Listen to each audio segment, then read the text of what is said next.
여드름이 생겨서 짜고 난 뒤에 잘 안 없어져요. 방법이 없을까요? 이거는 다 없앨 수 있어요. 100%. 보톡스는 한 번 맞으면 평생 맞아야 된다고 하는데 사실인가요? 아닌데 이제라도 보톡스를 맞아야 될까요? 보톡스는 근데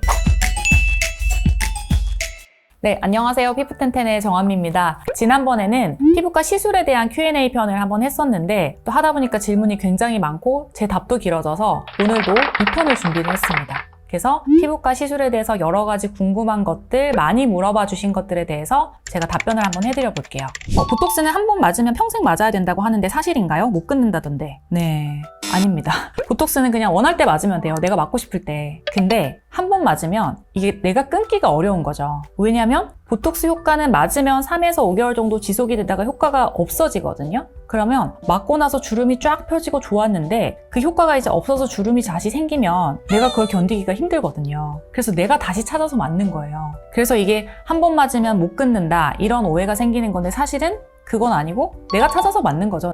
내가 맞았을 때 모습이 더 좋으니까. 그래서 약간 새치 염색이랑 비슷한 것 같아요. 이게 뭐 해도 되고 안 해도 되는데 한번 염색해서 쫙 젊어 보이면 다시 새치 올라오면 염색을 안 할 수 없잖아요. 보톡스도 약간 그런 게 아닐까라고 생각을 합니다. 뭐 개인의 선택이고 언제든지 중단을 할 수 있죠. 저는 시력이 너무 나빠서 항상 눈을 찡그리고 인상 쓰는 게 습관이 돼버려서 미간주름이 굉장히 깊은 편인데요. 지금 50대 중후반인데 이제라도 보톡스를 맞아야 될까요? 그쵸. 이 뭐 미간이나 이마주름이 굉장히 깊어서 아예 내가 아무 표정을 짓지 않았는데도 이미 이렇게 골이 생겨서 가만히 있을 때도 주름이 잡혀 있다. 이런 고정주름은 보톡스로 안 펴져요. 그러면 보톡스가 소용이 없냐? 그렇진 않고 만약에 이런 분들이 오셔도 맞는 걸 추천을 해드려요. 왜냐면 그렇다고 해서 안 맞으면 점점점 더 깊어지기 때문에 이제부터라도 맞아서 더 깊어지는 걸 예방을 해줘야 되고 만약에 주름이 너무 깊지 않다고 하면 좀 꾸준히 보톡스를 뭐 1년, 2년 맞아주면 고정이 됐던 주름들도 약간 펴지는 효과가 있거든요. 그리고 그렇게 개선이 안 되는 굉장히 깊은 주름은 이제 보톡스로 일단 좀 주름을 잡고 난 다음에 다른 시술이 필요하죠. 뭐 예를 들면 필러라든지 주베룩이라든지 이런 골진 주름을 펴줄 수 있는 시술들이 또 있기 때문에 그런 게 좀 필요할 수 있고 보톡스는 그래도 맞아야 된다. 주름 보톡스랑 스킨 보톡스는 차이점이 뭔가요? 주름 보톡스는 말 그대로 주름 펴주는 거. 근데 주름을 펴주는 원리가 보톡스가 근육층에 작용을 해서 근육이 움직여서 생기는 주름을 펴주는 거예요. 예를 들면 미간 찡그릴 때, 눈 웃을 때, 이마 이렇게 할 때 그래서 움직일 때 생기는 주름들이 있는 부위에 보톡스를 놔주면 그 근육이 움직이는 걸 보톡스가 덜 움직이게 해서 혹은 못 움직이게 해서 주름이 우글우글 접히는 걸 안 접히게 해주는 거죠. 일반적으로 많이 하는 뭐 눈가, 미간, 이마 이런 거 그게 주름 보톡스고 그리고 스킨 보톡스는 피부 굉장히 얕은 층에다가 보톡스를 묽게 해서 쫙 깔아주는 거예요. 이건 어떤 효과가 있냐면 피부 결이 굉장히 좀 맨질맨질해지고 모공이 좀 줄어들고 그리고 유분기가 굉장히 많으신 분들은 얘가 피지 조절도 좀 해줘요. 그래서 피부가 전반적으로 굉장히 좀 광이 나고 반질반질해 보여요. 그래서 주름 보톡스는 말 그대로 주름을 펴려고 하는 거고 스킨 보톡스는 스킨, 피부가 반질반질 좋아지게 하려고 맞는 거다. 그래서 이름은 비슷한데 기능이랑 목적이 굉장히 다릅니다. 다음은 턱 보톡스를 맞고 볼페임이 왔는데 이거 어떻게 해야 되나요? 네, 가끔 있죠. 이거는 왜 그러냐면 사실은 볼이 패인다기보다는 여기 이제 우리가 사각턱 보톡스를 맞을 때 여기 교근이라는 곳에다가 맞거든요. 여기 턱뼈에 이렇게 근육이 이렇게 감싸고 있는데 여기다 보톡스를 놔서 이 근육을 줄여주는 거예요. 그러면 근육이 퐁퐁하게 있다가 근육이 좀 줄어들면 여기가 갸름해 보이는 거거든요.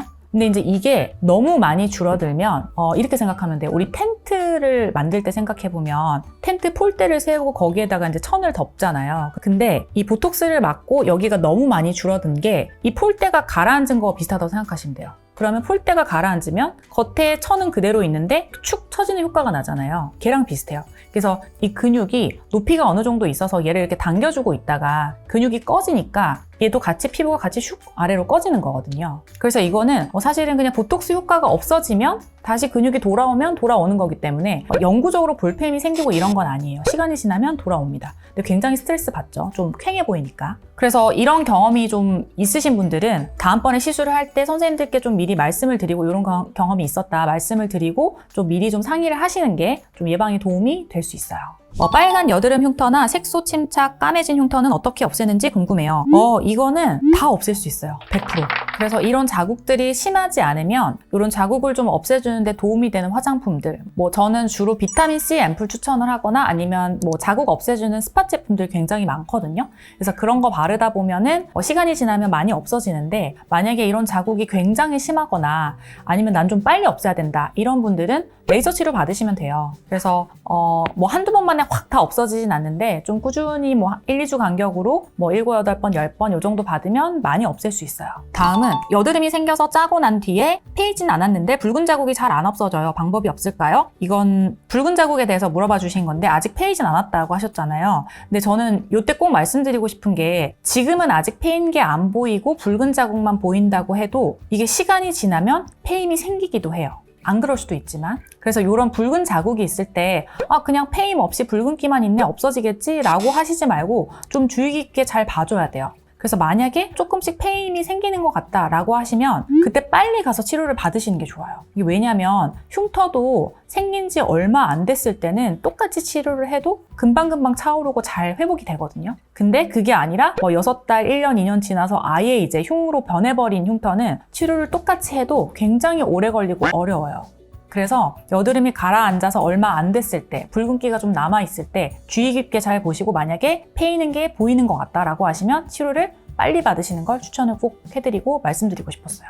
다음은 얼굴 전체적으로 흉터가 많아서 고민인데 35%에서 40% 정도의 개선으로도 만족을 할까 하는 물음 때문에 쉽사리 치료를 못 받고 있어요. 그러니까 이게 그거 물어보시는 것 같아요. 100%가 다 좋아질 수 없는데 그래도 내가 치료를 하는 게 맞겠냐, 이거를 궁금해 하시는 것 같거든요. 근데 이건 사실 개인에 따라서 다르긴 하죠. 완전히 다 없어지는 게 아니면 굳이 치료를 받겠어? 라고 생각을 할 수도 있고, 1, 2%라도 좋아져도 치료를 받겠다라고 하시는 분도 있고, 이건 사실 사람마다 다를 수 있는데, 저는 개인적으로는 일단은 치료를 해봐야 결과를 알 수 있지만 굉장히 심하거나 굉장히 깊지 않은 흉터가 아니면 대부분은 받으면 무조건 좋아지거든요, 하기 전보다는. 그래서 이 흉터가 있으신 분들은 사실 흉터는 메이크업으로도 커버가 잘 안 되기 때문에 피부 굴곡이라서 스트레스를 되게 많이 받으세요. 근데 치료가 어렵고 또 시간이 걸리고 티가 나고 하기 때문에 치료 결정을 하시는데 굉장히 좀 고민을 많이 하시더라고요. 저 같아도 그럴 것 같아요. 이게 그냥 티가 안 나고 받을 수 있는 토닉 이런 게 아니기 때문에. 그래서 좀 결정하기가 어려운 건 맞는데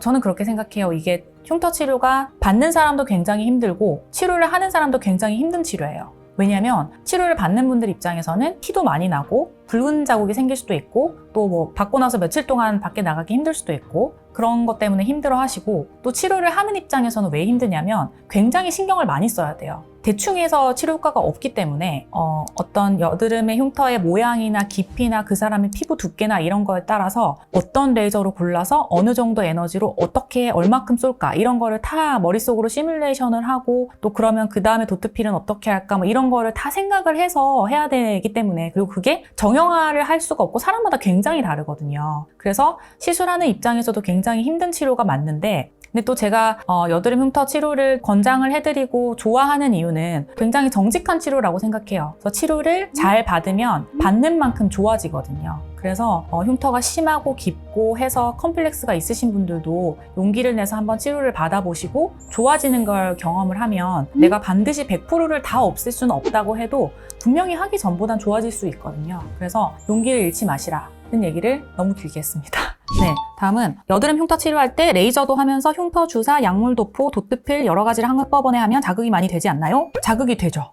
자극이 됩니다. 근데 잘 생각을 해보면 여드름 흉터는 자극을 주려고 하는 치료거든요. 그러니까 자극을 줘서 새살을 돋게 하려고 하는 치료예요. 그래서 필요에 따라서는 여러 가지를 다 하는 거예요. 한 가지 병변에 레이저도 하고 도트필도 하고 주베록도 놓고 이런 식으로 치료를 하는데, 그런 게 다 필요한 흉터도 있을 것이고 그렇지 않은 흉터도 있을 것이기 때문에, 만약에 그렇게 여러 가지 치료를 한 가지 흉터에다가 한다고 하면 여러 가지 병합 치료가 이제 필요한 흉터이기 때문에 그렇게 하시는 걸 거라서 너무 걱정을 하시지 않아도 될 거예요. 잘 맞춰서 해주실 겁니다. 다음은 여드름 흉터 치료하면 흉터가 더 깊게 생기지는 않을까요? 네, 치료를 받고 나서 초기에는 예전엔 이 정도는 아니었는데 뭔가 더 잘 보이고 이렇게 느껴질 수 있거든요. 이거는 흉터 치료를 할 때 이제 프락셀 레이저나 이런 것들을 하고 나서 자극을 주면 그 자리가 붉어지거나 혹은 색소 침착 이런 게 꽤 잘 생겨요. 그래서 치료 초반에는 뭔가 더 심해 보이는 것 같고 더 눈에 띄는 것 같다라고 느낄 수 있지만 시간이 지나면 점점점 살이 차오르면서 이제 흉터가 좋아지는 걸 느끼실 수 있을 거예요. 피부과 시술이라는 게 어쨌든 내 몸에 받는 거기 때문에 많이들 고민하고 신중하게 결정을 하고 싶으실 거예요. 그래서 이 영상이 여러분들의 고민을 좀 해결하는데 도움이 되었으면 좋겠고요. 오늘 말씀드린 거 이외에도 다른 궁금하신 게 있으시면 언제든지 댓글 달아주시면 참고해보겠습니다. 네, 오늘도 시청해주셔서 감사합니다.